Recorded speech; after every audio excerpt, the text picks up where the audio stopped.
as an implant to Georgia, I'm originally from Mississippi.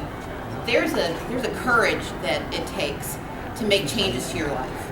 But you all have done something that's extraordinary. You've exhibited a bravery and a courage that transcends the most basic of decisions, because you've left your homeland to make a new home in Georgia.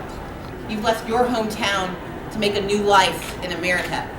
And you've sent a signal to these children in this room and to the families and neighbors that you left behind that there are opportunities.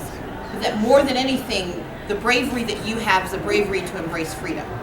Now that's a word that we use a lot around here. We're politicians, so we like talking about freedom. We like talking about liberty. We like using quotes. But I can never remember a time where I'm more humbled than when I meet someone from a refugee community, because you truly embrace the notion of liberty. You understand that freedom is not simply a conversation piece. It's not a mantra that you use when you want to get elected. It's not something that you put on a bumper sticker. Freedom is something that you have to grab with both hands.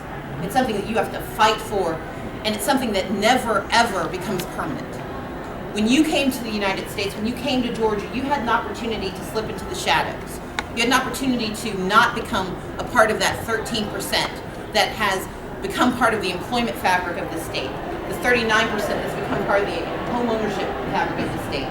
You had an opportunity to say, I've made it far enough, I'm not going to do anymore, but you decided to take that next step. You decided to give life and breath to the notions of bravery and courage by standing up and speaking out for your communities. That is a lesson that every American born here can learn. It's a lesson that every immigrant can learn. Because there's nothing braver than someone who is willing to stand up and say that my tomorrow is my decision, that my family's tomorrow is my decision, and that I will put everything in my power behind that opportunity.